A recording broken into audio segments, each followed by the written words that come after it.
Hello, Chris from My Stamp Lady, and I'm really happy to have you here stamping with me today. So for this card, I am going to be using the Christmas Pines bundle, which includes the Christmas Pines and the Pretty Pines thinlits. I'm also going to be using some of the metallic sequins and the Presents and Pines Designer Series paper. So I'll start off with a half a sheet of the thick Whisper White cardstock. This is my favorite cardstock to use for a card base because it's a little bit heavier.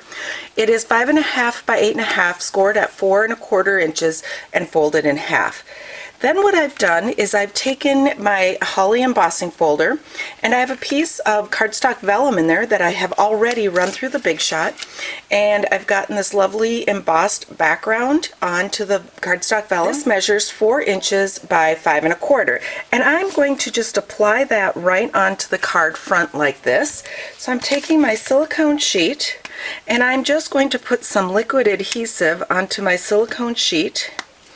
And with the disposable sponge, I'm going to take and sponge on that adhesive. This is a quick drying adhesive, so I will have to work quickly. And then let's just place that down. I like doing it this way because you do not see any of the adhesive then on the background. So once that's dried and set up in there, you can see the beautiful card base that you end up with. My next step is this is a piece that I've cut from the Presents and Pine Cones paper and a piece of Whisper White. And I'm taking this sentiment from the Christmas Pine stamp set and we'll stamp that in real red ink off to the right edge here.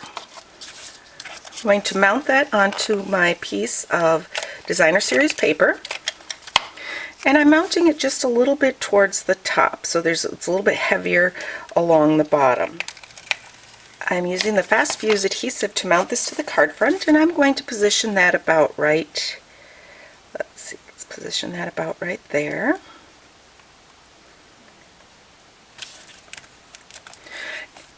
Next part of this is going to be quite a bit of die cutting, and to save some time, I've already done quite a bit ahead of time. I placed them onto the Emerald Envy cardstock, and so I'll just pull those out. I ran them through the Big Shot several times, and I used the precision plate as I ran them through because that helps them pop out. If they're not coming out super easy, you can then just use the die brush and that will help get them out too. So I've die cut those, ready to be put on there to assemble. And then I die cut, and this is just a framelit, so I ran that through with the magnetic platform, and then with the precision plate again, I ran through the pine cone. So I'm just popping that out. And again, I run these through the Big Shot several times, several passes, so that they get cut out nicely. My favorite way to assemble the details over the solid part is to take the detailed piece, and I like to use a dotty adhesive or an adhesive that leaves just dots over the silicone pad because then the adhesive won't stick to it. So I've layered this, and I've already made another one, and these are made with crumb cake, and these will go onto my card front. Okay, so I'm just going to keep prepping all of the pieces. Okay, so now I'm using the red glimmer paper. I actually like to do my bows over the magnetic platform rather than the precision plate. So I'm placing that red glimmer paper face down, and I will place my bows on the back side so it'll cut that stronger background paper. And then I will place another acrylic pad and I will run this through the Big Shot several times. Pop those out.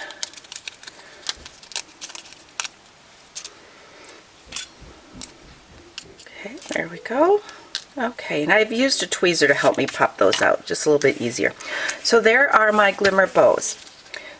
Now the last step before I start to get ready is to color my sequins. I wanted red sequins for this. I don't have any red sequins, so I took one of the silver sequins from the metallic sequin set and I just colored it with my red permanent marker. One thing nice about Sharpies nowadays is they come in so many wonderful colors that I like to stock up, and I actually stocked up after the back to school time and got a really nice set of permanent markers. So all I did was color that marker and let that dry. Now I did some ahead of time so I didn't have to wait for them to dry.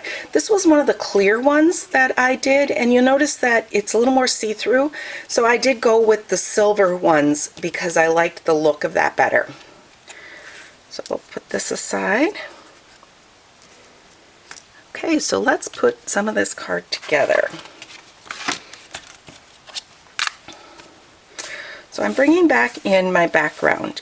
And one thing I've discovered about doing these, and one way to prevent a little bit of bulk, is that I will put my pine cones down first. And I'm just going to use some mini glue dots and place these down. And then I will slip the pine needles or the boughs in there. I like to take a little bit of this one off. And let's put a mini glue dot in there and just kind of slip that as best I can underneath. Okay.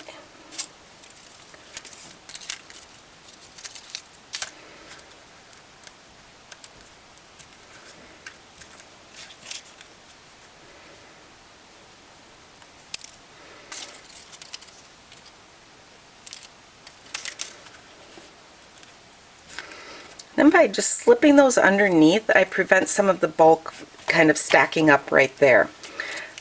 I am going to use some of my, well, first of all, I'm going to stack these on top of each other with the mini glue dot. I'm just kind of pushing the mini glue dot underneath so it doesn't hang out over the edges. And make a bow. Then I want to put that just kind of to the top of the pine cones so that it's not sitting right on top. And there's my pine bundle to the side. And now this is where those sequins that I colored red will come in. And I'll just find a place to position these along the card front here. Okay, so I'm going to use some of the fine tip glue and just put down some glue here. So I hope you enjoyed this card using the Christmas Pine set and the coloring of the sequins. If you have any questions about what I've done, don't hesitate to contact me, Chris at mystamplady.com. And if you liked this video, I would love a thumbs up and stay tuned for more videos. Have a great day.